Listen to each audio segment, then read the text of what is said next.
Good morning, Tallahassee. It's time to Wake Up War Chant on 97.9 ESPN Radio. Now, here's your host, Aslan Hajavandi.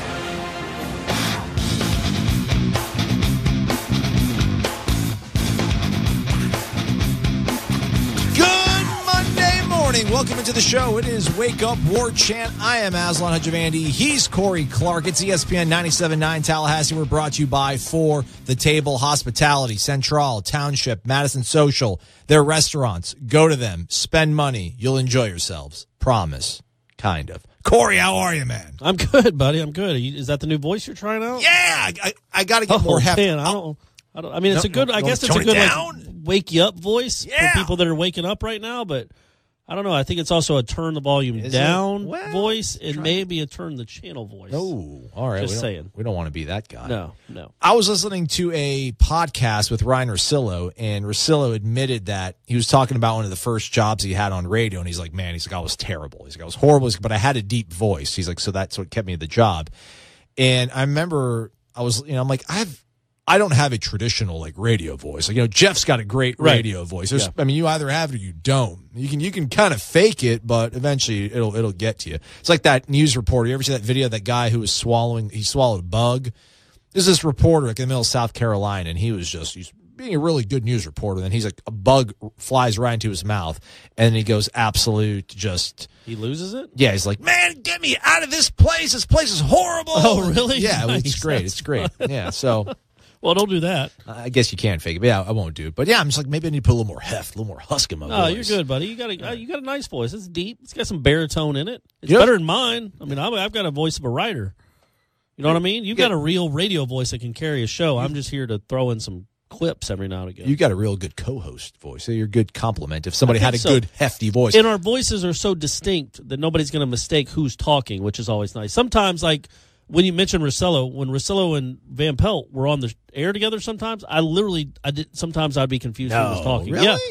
Initially, they're so known now. Yeah. But when they first started, I had no idea who Russillo was. I'm like, man, he kind of sounds like Van Pelt. Yeah. And then I'm like, okay. And they're both kind of, smart asses in a good way. Right. Do I have to beep that say out? that? I don't know. We're going to let it ride. I'm going to let it ride. It's early.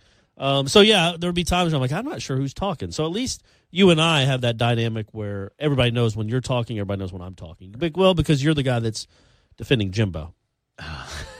That's your voice.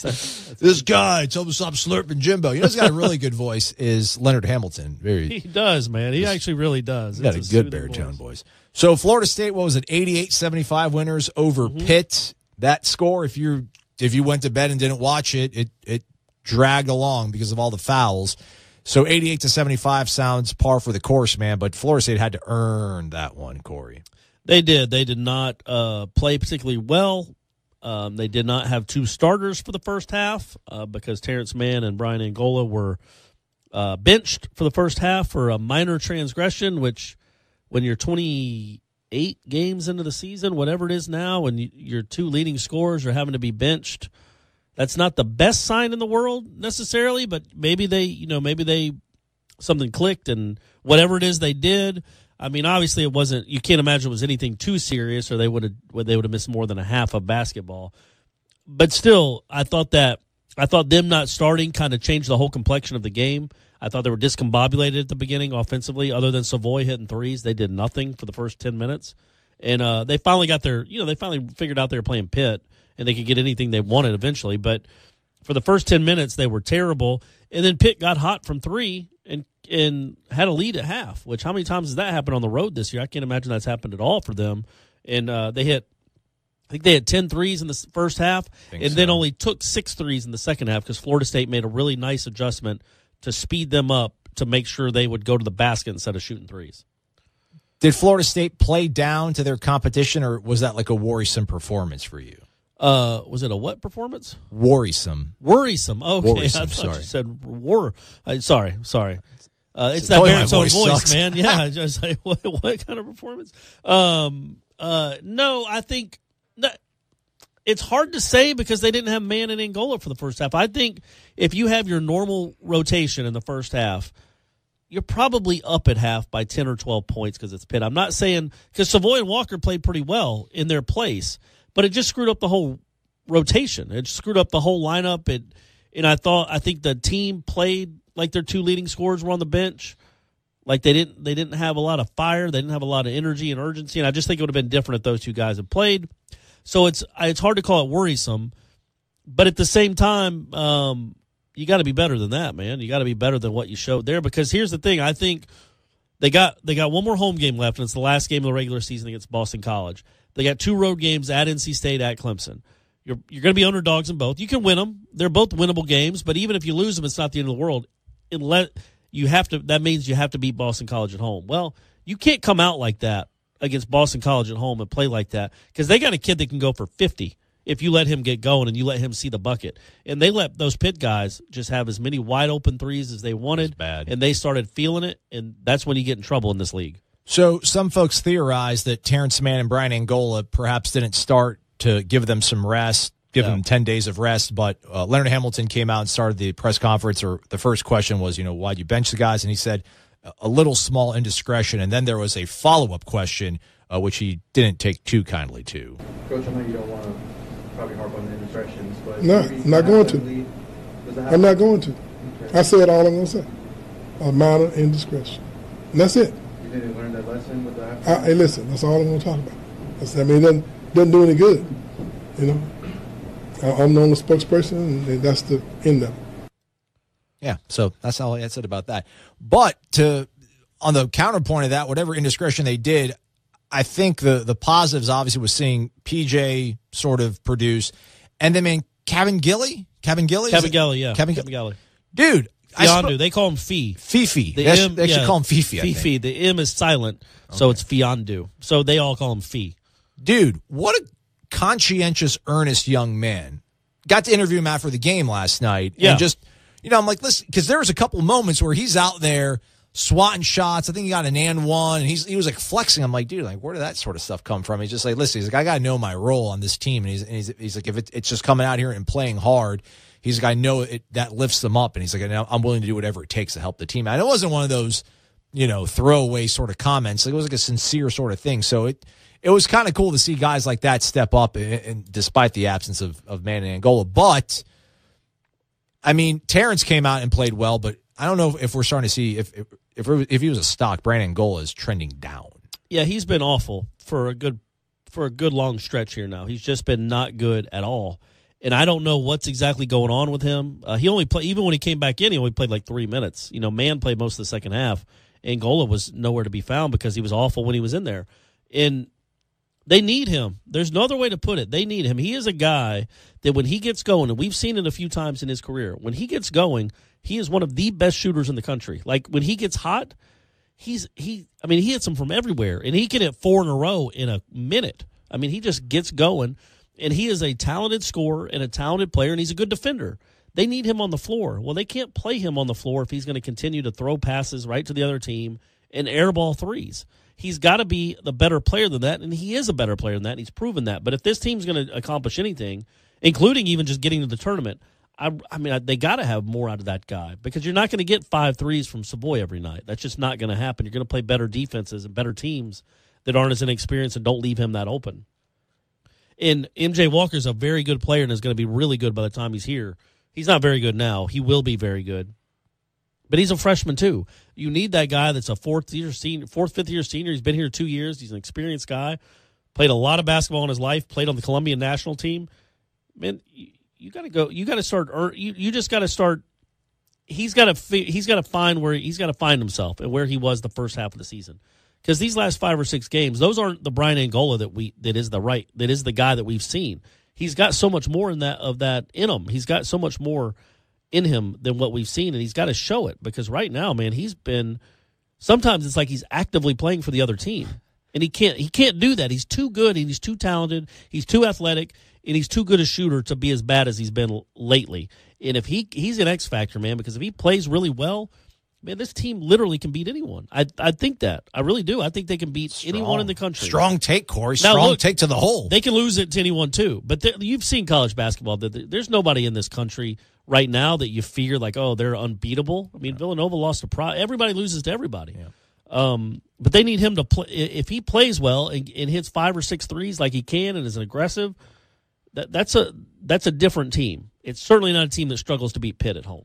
3 games in the regular season remaining for Florida State, as Corey mentioned. They have a whole week off. They'll play next Sunday against NC State in Raleigh, then Clemson in South Carolina at Little John, and then Boston College March 3rd, Saturday in Tallahassee. Lots of guys in double digits last night. Phil Cofer with 14, PJ Savoy with a game high. I thought I said team high. It was actually a game high, 18. MJ, 14. Trent really good, 12. And then Kevin Gilly with 13 points. So production coming from all corners. I mean, listen, that wasn't a pretty win, but they ended up winning by 13, and everybody pitched in. And if you get Terrence, obviously, to learn from this, quote, minor little transgression or whatever, and then we see Brian Angola return to form, a very scary team. We'll talk more about that game, I'm sure, later on the program. But let's take our first break of the morning. When we come back, Florida State baseball started off 2017 losing the opener against VCU.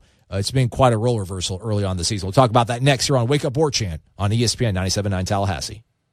You're locked in to Wake Up War Chant on 97.9 ESPN Radio.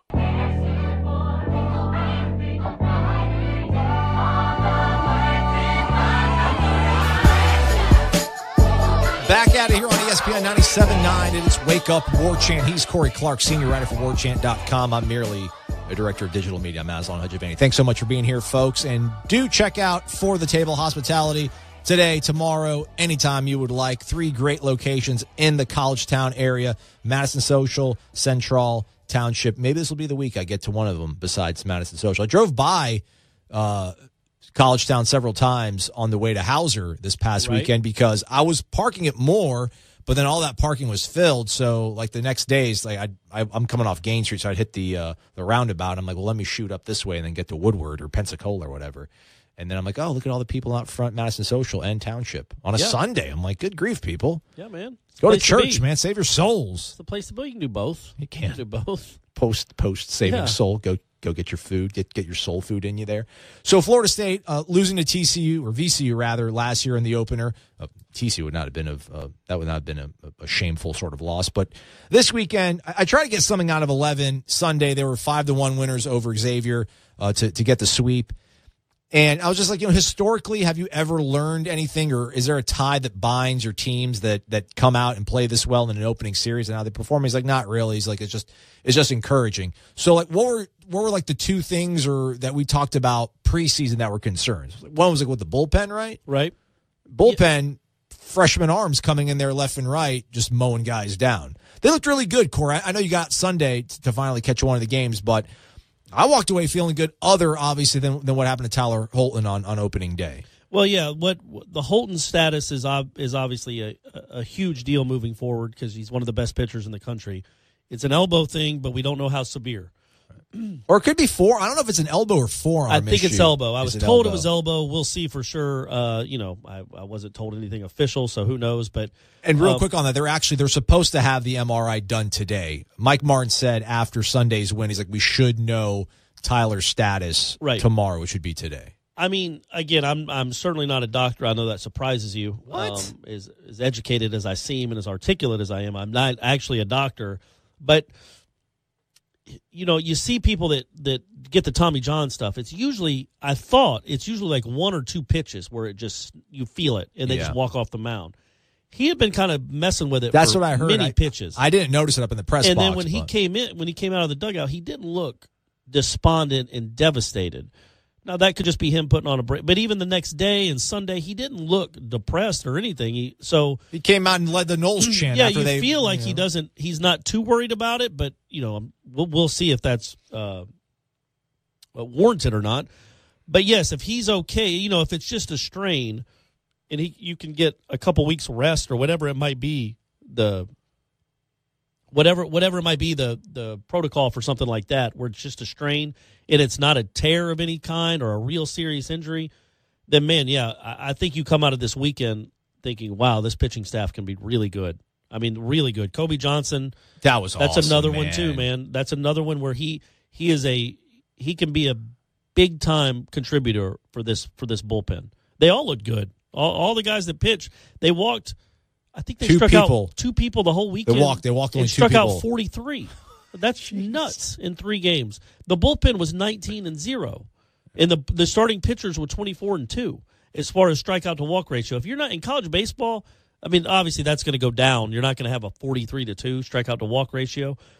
But if you're not putting guys on base repeatedly and without them earning it, and they didn't kick the baseball around that much, there was only one earned. There was only 4 runs total, but only 1 was unearned. When you're not doing that, man, you can be really good and you can win a lot of games. And that's a recipe that Florida State has had a lot in the past that they kind of got away from, especially the kicking the ball part. They've done that a little bit too much here lately. Oof. If they can field the ball pretty well and don't walk anyone, which has actually been something Mike Bell's staff has been really good here lately, is not walking a lot of guys last few years. They're going to be tough, man. They're going to be tough because the offense is going to come around. Yeah, I mean, Jonas Scalaro goes on Sunday, mows guys down. It was impressive to see everybody kind of getting involved. Pollock was really impressive. Yeah, I think he was striking people out left and right as well. So, the bullpen was obviously a concern. 1, 2, 3 with Holton, Sands, and Parrish. You felt really good about. But to see all those guys and listen, Xavier's is a good program, man. This is a team. They're not a pushover. It's not like Lemoyne or something. It's a real team. Yeah. And I think on Sunday, 11 said this. I didn't get to fact check them, but Drew Parrish allowed a leadoff home run, I think, in the 4th inning, and then otherwise the rest of the day, not one base runner made it to even third base for Xavier. Yeah. So, but the concern obviously is Tyler Holton's elbow, and again, 11 says they'll get an MRI performed today, and they should know.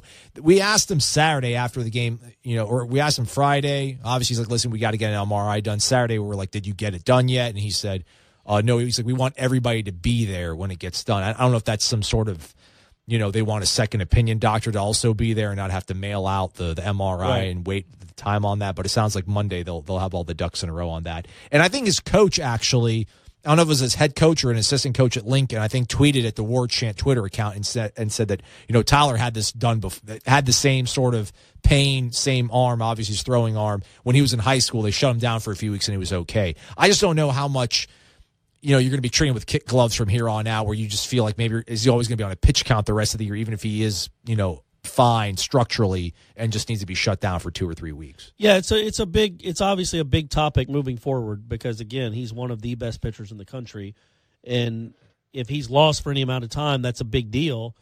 And if he's not lost for any amount of time, obviously that's a big deal too. But especially if there is some tightness or some tenderness or a strain or something, you're right. You can't just say, all right, man, you're going to throw 122 pitches today because we're playing North Carolina. We're playing, whoever, not Florida because those are always midweek games, but North Carolina or Clemson.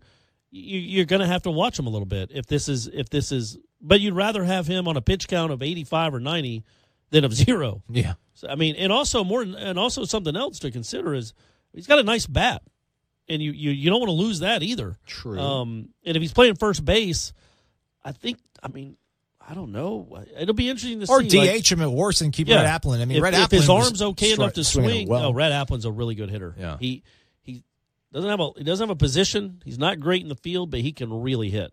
And I thought he'd be the 5th hitter, but he's been batting really 3rd or 4th. That shows you what they think of him. That he bats in front of Mendoza and Raleigh. He's a you really think about it with Luke, Applin, Mendoza, and Raleigh. That's 4 really big bats in the middle of the lineup to go along with the pitching staff that just went 43-2 and strikeout to walk ratio. And Cal Raleigh, got out the gates fairly sluggish last year. I mean, last year was pretty much a struggle for him the entire year offensively. Yeah. And right now, obviously it's 3 games. We're not trying to make, extrapolate too much out of that, but he leads the team right now in RBIs with 4. And he was asked kind of, is this a big deal for you to get off to a good start? He's like, listen, he's like, from an individual standpoint, I wouldn't say it was a terrible year for me last year, but definitely wasn't up to what I wanted it to be. So he's like, it does feel good. He's like, I just want to help the team win out. So to see Cal swing the bat well is really helpful. I want to get back to Kobe Johnson. That's 2 years, man. I mean, you want to talk about people getting lost in the shuffle, whether it's football and a quarterback. Like a guy like Kobe Johnson goes 2 years pretty much. I think it was almost like 2 years to the date where he last thrown for Florida State. You kind of think, you're never going to get anything out of that kid, and then to see him come in. And 11 said they were going to get him in at some point this weekend, but they put him in on Friday night, and he comes out there. I think he threw two or at least 2 innings. Yeah. Four strikeouts in 2 innings. And after the game, he's just like, listen, he's like, I want to cry right now. He's like, I'm going to call my dad as soon as I'm done with talking to all you folks. So that was super cool to see. I don't know, just there's A lot of good weapons in it. And if Tyler is hurt, man, I mean, 11 said they'll move. Everyone gets moved up a notch. Cole will become the number one guy. Will be Mr. Friday night. And then, Drew Parrish moves into 2. And I think Andrew Karp, we'll see him. Karp would probably be 3, yeah. We'll see him Tuesday against USF. That's not bad. And then at worst, I mean, if you have a guy like if Andrew and if Kobe's healthy, can string together. Pollock's going to be a big Yeah, I mean, you do like Johnny Holstaff Holstaff kind of thing for your Sunday guy. That's not the worst situation to be in. Yeah, they've got some arms. I mean, they've got it seems right now the pitching depth is as good as it's been in a long time. We'll see again because we don't know for sure. It's one series. But you always wonder how these young guys, the guy, or Kobe Johnson hasn't pitched in 2 years, but all the other guys that hadn't pitched in college at all, how they handle their first taste of a college baseball game, even if they're up 4-1 or 7-2. For them, it's 0-0 because they're out there trying to impress their coaches so they get another chance. And they all pitched almost perfectly. I mean, really well. And that just has to give those coaches so much confidence to see them. Okay, we thought they were good in preseason, but that's preseason. To come out here and actually to do that when it matters is a really good step moving forward. Not all these guys are going to be contributors at the end of the year. But if you get a couple of them, and I really think, honestly, if there's one criticism that I think 11 might deservedly get over the years, is he maybe sticks with the older guys a little too much because he knows them. Even if they're not great, he can trust them to not soil themselves in a big game in lieu of maybe letting a freshman get some innings in a big moment, even when it's 4-1. Like, don't only let him pitch when it's 9-2. Let him pitch when it's 4-1, or it's a big moment that first weekend. And so I really think because Zerzow is hurt and because Boyles is hurt and because Haney's out for the year, he has no choice. He has to pitch these guys. There's nobody else out there that has a lot of experience. So we're going to see these young arms early and often, and they can only gain confidence by getting out on the mound. Look what happens when you play freshmen, people. Yeah, dude, over West. Look at that. A&M. Good luck watching your receivers play when they're juniors. We're going to get really shallow after this. A very shallow segment coming up. I think it might be funny, though. Keep it here. It's Wake Up War Chant, ESPN 97.9 Tallahassee. WarChant.com, your ultimate Seminole sports source, knows now is a time of true excitement for Nole fans everywhere. That's why WarChant.com is especially proud to announce its newest team member, senior writer Corey Clark. Combine Corey's expertise with owner Gene Williams and managing editor Ira Schafel, and WarChant.com boasts nearly 50 years of experience covering the team you love. It's Taggart time in Tallahassee, and that means now is the perfect time to sign up for your free 30-day trial. From National Signing Day to March Madness, WarChant.com is your ultimate Seminole sports source.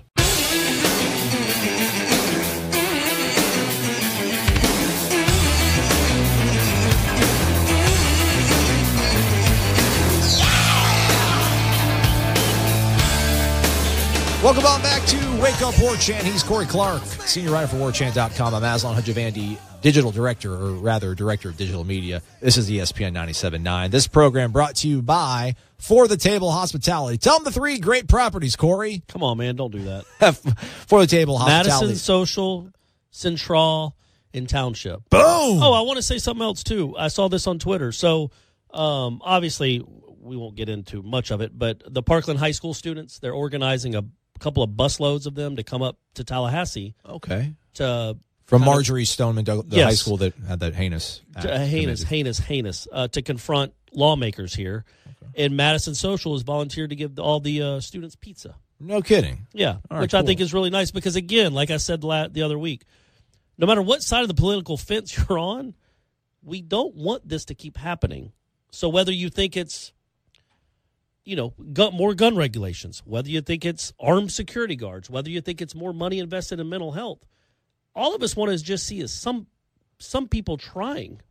And I think what these students have done is really tried to galvanize the country. People that, responsible gun owners are tired of this too. Yep. And you just don't want to be scared of your kids going to school and getting shot. And I think for whatever reason, this seems to have galvanized the country. And it certainly galvanized Madison Social because they're offering to feed all those kids that are coming up here to confront lawmakers and try to get some change enacted. Whatever it is, just show us that you're trying. Whatever avenue you want to go down. I don't know what's reasonable. I don't even know what's feasible or if it can happen. Neither do they. They just want to know that the lawmakers and the adults are trying. And I just thought it was really neat that Madison Social is offer to feed them for free. Somebody on our iTunes totally ripped us apart for talking about that last week. So I don't sorry. care. I mean, sorry, dude. Again, man, I'm an American. Sorry, dude. And I'm tired of seeing American children get gunned down in high schools. And I think all of it should be, and whatever it takes, something needs to change. We can't just shrug our shoulders. We're a better country than to just shrug our shoulders. Anyway, done with that. Don't need to be on the soapbox. But that's a soapbox I think the entire country should be on and be tired of this. Okay, how can I segue? I wanted to do that just to see how good you could transition into what you're about to transition into. All right, there's really no easy way to do it, man. So I talked about a shallow thread. So you took us from the deep end. Let's get back into shallow waters. Let's go real shallow real quick. Shallow waters real quick. So Florida State busted out cream-colored unis on Saturday. Did you see those things? I did, yeah. I That's them new, a lot, right? man. I like them. I always liked them when the Braves had them too. The Braves have had them in recent years. I like the cream colored, man. Yeah, man. And Mike Martin's like, it took me a while to come around, and then he pauses. He's like, I'm not saying Ty Cobb wore him. He's like, but this is very. And I'm like, all right, man. We're evoking Ty Cobb's name. It'd be cool if they wore the old wool uniforms from like the 20s, or whatever those guys were wearing. Those crazy uniforms they were wearing. So big fan of those. That was good to see added into the rotation. So now they have probably like 37 different permutations that they can wear for uniforms. So good job for Florida State. Yeah. I mentioned this to our friend Ira Schofel, managing editor of WarChant.com, a.k.a. our boss. All right, so if you could be one dude, I feel weird asking this question around because I feel like this is like a really slow period question, and right now we have some things to talk about. But if I could be any guy at Florida State University, I think I'd want to be Tyler Holton. Well, you mean just in life? Yeah, or like right now. Now, like the next 2 or 3 years, maybe, or just now, in the current. He was saying Drew Mendoza might not be a bad. Yeah, here's the thing, I think I agree with him because number one, the pitchers, man, as we've seen with Tyler Holton, you're always a twinge in your elbow away from, a season-ending or a career-threatening type of injury. Now, they made enough progress in medicine in the last 20 or 30 years that an elbow injury isn't the end of your career necessarily. You still got a really good chance of coming back, but it's not a guarantee. Drew Mendoza doesn't pitch, man. He's always going to be 6'4" with that swing. So that's with that crazy power. So that always plays. And I think I would say, that's a good question, man. I would say out of all the athletes on campus, he's the one that's the most guaranteed of being a millionaire, a multi-millionaire, except one of the golfers. Like the Ellis kid, they have a couple really. Of course, Trey Jones's golf team is awesome as always. They're loaded. Is the golf show still going on with him and Jeff? Oh yeah, they do that every week. So I think there's a couple guys on his golf team that have a real good chance of being pro golfers. And man, I've always thought that is the absolute life, being a pro golfer. Don't you? I just think baseball. It's such a grind because it's every day. Yeah, golf. You just make 21 cuts. Out of the 30 you play, you don't have to finish in the top 10. Just make the cut. Get a couple top 10s and just make the cut 21 out of 30 times or 16 out of 23. You're so learned. And you're a millionaire. I was almost talking about socially who I'd rather be. You're Lord, I took it straight to the bank account, didn't I? Yeah. Again, you said it was going to be a shallow segment. Yeah, I was like, I don't know. I mean, both. I mean, listen, man, I wish I looked like Drew Mendoza or Tyler Holton. I just wish I had the hair. I think my life. Either one of them. I know, right?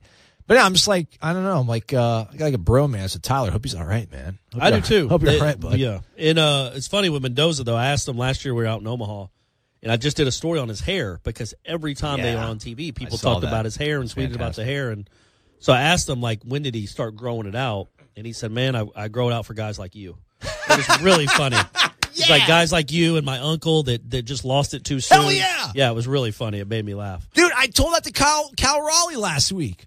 During the preseason available, I'm like, listen, dude, I like the flow. Keep it going because I had that. And then when I cut it, I slowly started losing all of it. And then Cal Raleigh let it rock. And then before the game Sunday, he's all clean shaven, like he just got signed by the Yankees. He cut his hair? What happened, I didn't dude? notice that. He's like, my aunt's in town. She's actually a professional stylist, so she did me up. And then he admitted that he said that there was one moment in the game, either Friday or Saturday, where the hair was literally in his face. And he's like, all I saw was Rhett swinging the bat and taking hacks. Like, I don't know where the ball was going, so I decided I couldn't do it. It was a safety hazard. It's a safety hazard at that point, for sure. But, yeah, Mendoza's just a funny guy. He's a funny guy that's going to be really rich someday. most likely, and seems to have a really good head on his shoulders. So does Tyler Holton, actually. I was talking to Ira, maybe the first preseason practice we went out there where we got media availability. Mendoza and Holton carry themselves like they're 32-year-old Major League Baseball veterans. It is nuts how polished they are in front of microphones. They just have, it's not like they've been interviewed that much. Mendoza missed half of last season. He's probably been maybe interviewed 6 times since he got back. They're just so polished. They just have whatever that is. They're just either born with it. I don't know what they do. They're articulate, intelligent guys. They're funny, insightful, and they're really good representations for Florida State. And Holton for Tallahassee since he was born and bred here. I mean, come on. So they both can pretty much steal anybody's girlfriend away from them. Well, they're both extremely talented athletically, and they're pretty intelligent kids. No, they have a lot going for them. Yeah. Not fair, man. No, I agree with you. I wish they were bald. Just give me that. Maybe that's what bald or pudgy, something. They don't have to be, have to be all that. Yeah. All right, I'll tell it's like this is gonna. I don't know how this is gonna play, but to me, it's always felt like Justin Timberlake. Like he's really funny. Like he's got everything else going for him with the looks and the dancing and all that. I'm not a Justin Timberlake fan. Don't be so quick to walk away. Yeah, son, I don't know that. I know he brought sexy back at some point. But man, he's also he's almost annoying because on Saturday Night Live he is so funny. He's legitimately almost like another cast member, and so it's like, all right, man. So you just do everything well. Great, cool, good for you. Good for you. You got a great life. Good job, JT. Great. Jerk. Yeah, all right, really. Let's step aside, come back, wrap up the show. Yeah, we're already at that point of the morning, man. Rolling through it. Folks, just hopefully your work is going this easily and this smoothly and all that kind of good stuff. He's Corey. I'm Aslan. We're going to wrap up the program. It's Wake Up War Chant. Coming right back after this. You're locked in to Wake Up War Chant on 97.9 ESPN Radio.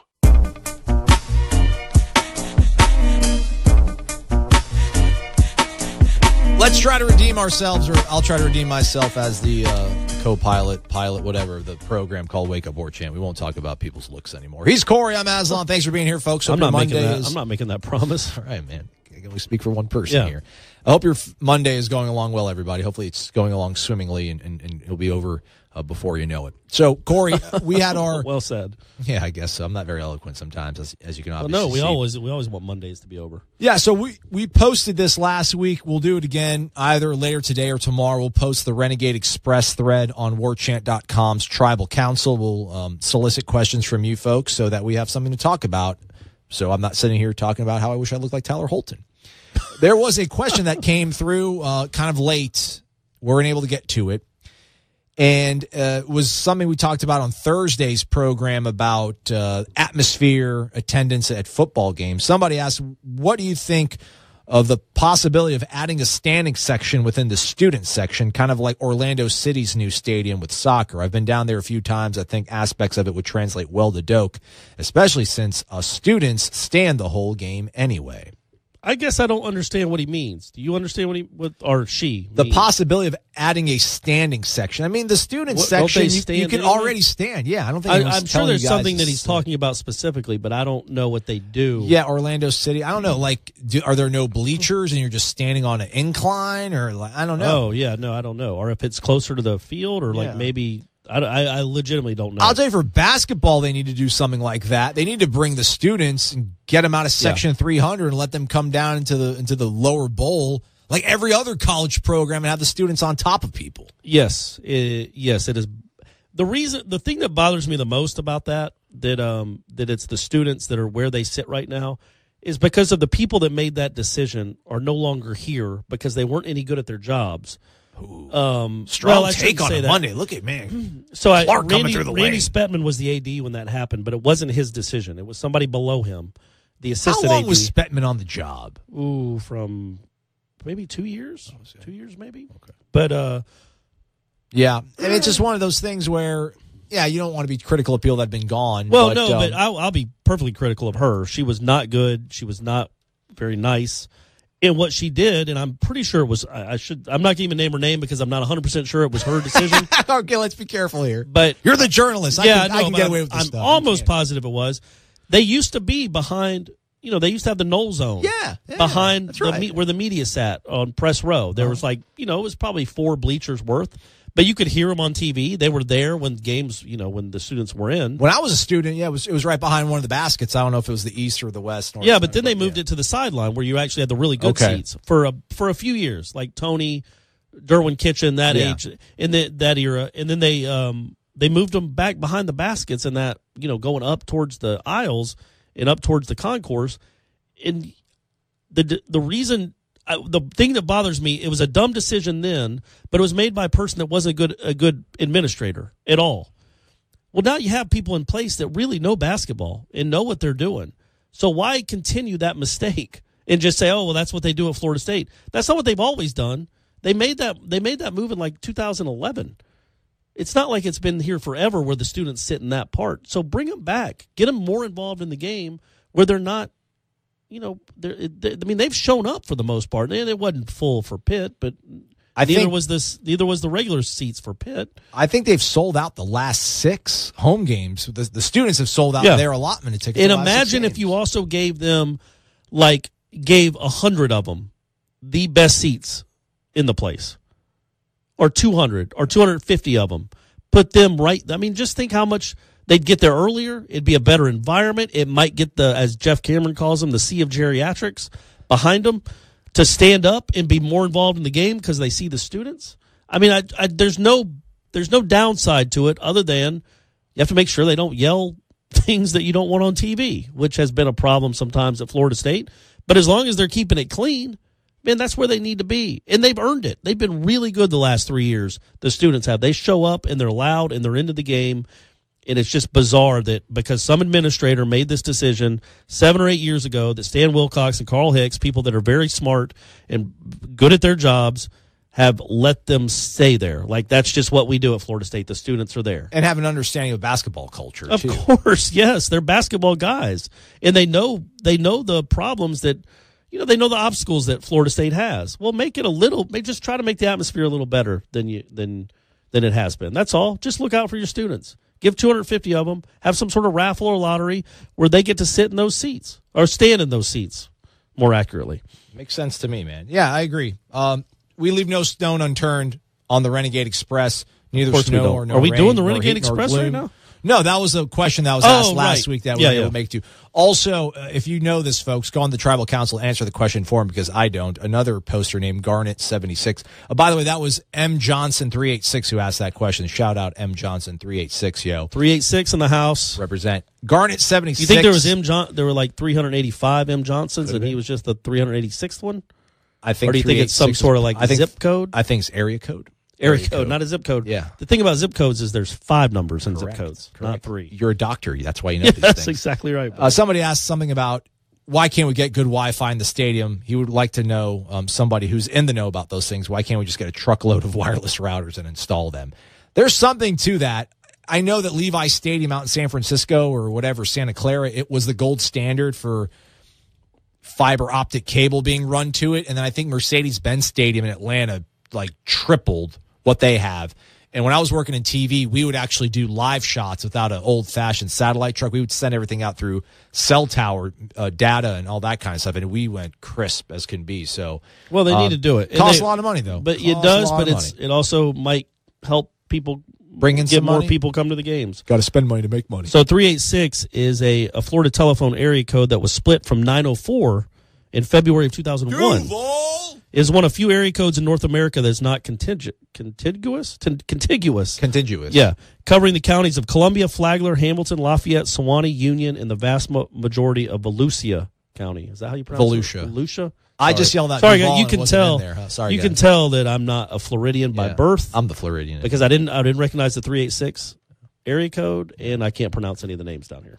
Let's talk about something that you do know a lot about, recruiting. Yes. Right? Oh, yeah. So junior day was on Saturday.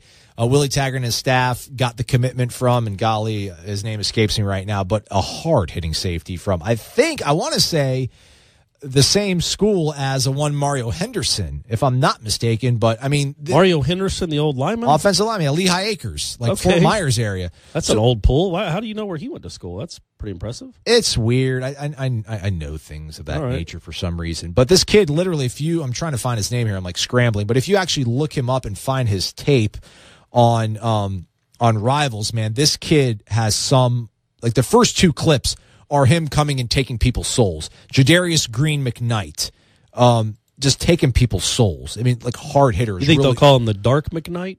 Oh, dude, bad, right? McDark McKnight or just Dark McKnight? That'll work. Yeah. He goes to Dunbar High School in Fort Myers, so I don't know if that was the actual high school that Mario went to, but Dion is from Fort Myers. Not the same high school, but he's from Fort Myers. Maybe he'll be as good as Dion. Did he go to North Fort Myers? I think so. As Quandre White went to so. as well. So you got one recruit, you got one commitment, and he's a class of 2020 though, so he's not even technically a junior, I don't think, because he's a sophomore. Yeah, crazy. What are you doing, man? So, dude, like Michael Langston should get inducted to sainthood or whatever. We're interviewing that kid, Jadarius Green McKnight, and then his teammate, this kid Derek Harvey. Derek Harvey, I think, played for the blue and orange team that we don't like. Yes, but a kid named Derek, I don't know his last name. I'm sorry, I'm not the recruiting guy. Yeah, Corey's a recruiting guy. Anyhow, yeah, Derek. I know kid grabs a microphone from me and kind of steals the show. He's like, "Listen, man, just going on and on about how awesome Florida State is, how awesome the environment, the family vibe is with Willie Taggart. It's nothing like anywhere else. This place is all about having dogs. Dogs want to play with dogs. This place has got dogs, And then one of the guys from one of the other sites is like, "So are you ready to commit to Florida State right now?" He's like, "Nah, man, I'm going to play it out." And he's like, "Well, is Florida State your leader?" He's like, "Nah, man, Georgia 1, Penn State 2, Florida State 3. And I'm like, dude, you just sat here. He talked about Odell. He's like, man, he's a defensive lineman. He's like, he's like, I want to play for Odell. He's like, Odell's a GOAT. Not everybody can say they're the GOAT. Odell's the GOAT around here. He's like, I love Odell. I want to play for Odell. I was like, oh, you're going to come to Florida State? No, Georgia, Penn State. They're 3. Yeah. I don't know how you can keep the wherewithal mentally to handle all those guys. Obviously bizarre. Michael is the guy we work with, but it's a business where you look, man, that kid's 16 years old, 15 years old. You have to make connections and develop relationships with teenagers in their middle teen years, which can be rough. They're doing yeoman's work. Derek Hunter. His name is Derek Hunter. Well, sorry, close. Derek Harvey's close. They're doing yeoman's work, man. Having to do that, especially the thing that I have a hard time doing, and maybe this isn't a great selling point, because War Chant is a great site, and we keep you up to date on all the recruiting stuff. Ultimate Seminole Sports Source. You can't do any better. But the 2020 kids, it's just hard to care. I can't do it either. It's just hard to care. Like, it's hard enough to care about 2019 when it's still 2018. Yeah.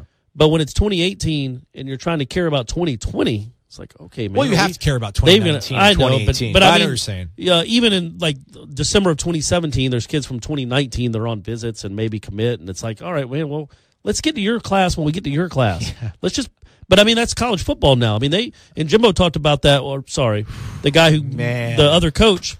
Wasn't my fault. The streak was we almost made it. Literally, we're in like the last minute. But he always talked about how it's not only is it 24/7, 365 now, but you have to get on kids when they're freshmen or sophomores, or they don't think you're really interested. They're the great ones, they don't think you're interested in them. So Derwin, right? Derwin was committed freshman, forever. Yeah. And there's a kid from Grayson, this True Thompson kid that's been coming to camp since 8th grade. So he's been committed since he was a freshman. I think he's a class of 2019. And it's just, man, imagine being a coach and being really excited. Oh man, the kid committed to us. He's going to play for us in 3 years. Yeah.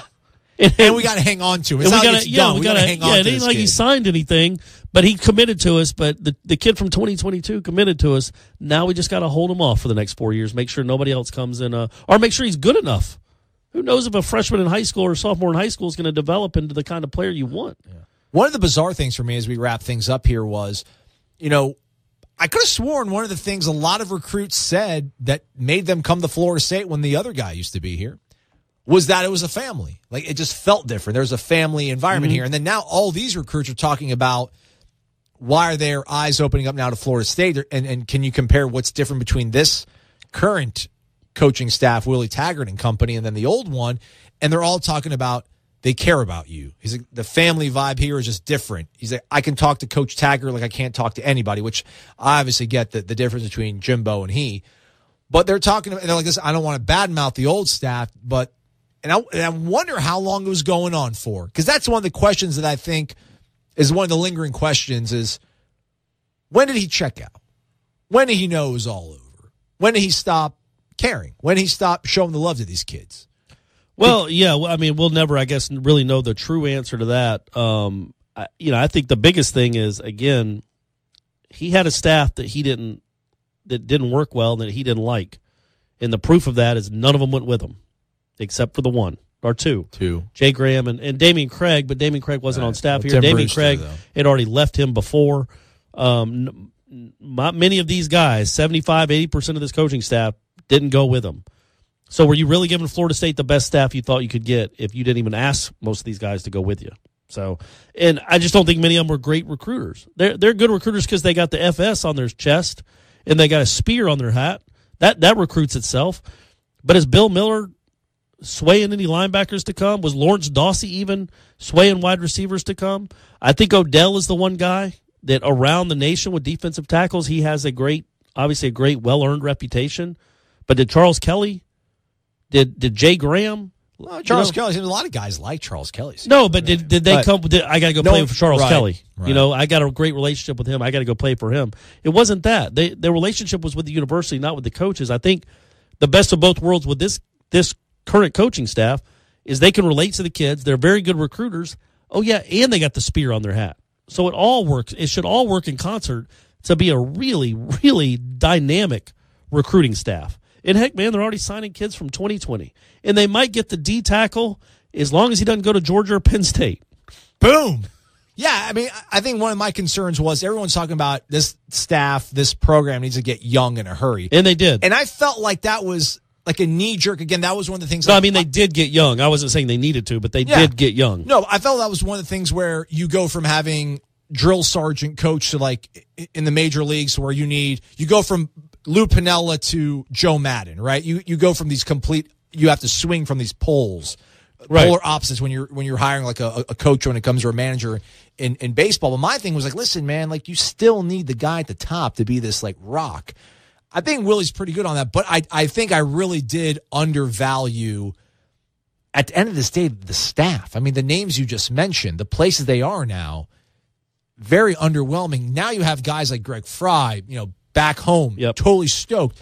Guy like Harlan Barnett, we're going to play fast and physical, really, resonating well. Telly Lockett, Raymond Woody, already have all these established relationships in the state of Florida. Mark Snyder, really good dude. And I think Walt Bell has a chance to be a star recruiter. And it's like, okay, man, well, maybe this is going to work. Man, I have no doubt they're going to get a ton of players here. Yeah. Whether they develop them, whether they coach them up, who could say? We don't know. How could we? I think they'll do a good job, but that's just an opinion. But I know that they're going to bring in some incredible recruiting classes. The proof is there, and these guys are they're just going to be a recruiting juggernaut. They finished 10th with 3 weeks essentially together as a staff. They finished 10th in the country, and again, some of that has to do with the spear on the helmet. It ain't going nowhere. To be continued, that discussion. He's Corey Clark. I'm Aslan Giovanni. Thanks so much for listening. This is Wake Up War Chant. Jeff Cameron Show coming up at 3. These recruiting updates are nothing but fluff. Are you wasting your time again on free blogs and social media to get the scoop on FSU recruiting? Yeah, it's all bait and switch. Get me excited with a headline, but get nothing in return. You're on warchant.com. What's really going on with FSU recruiting? Could be another top 5 class, but for the real scoop, you'll need to get your own War Chant subscription. What's it cost? Free. There's a 30-day trial offer. Just sign up and you'll get full access through signing day. And nobody has more accurate and timely information on recruiting than warchant.com. You know I like free. Sign me up. Warchant.com, your ultimate Seminole source.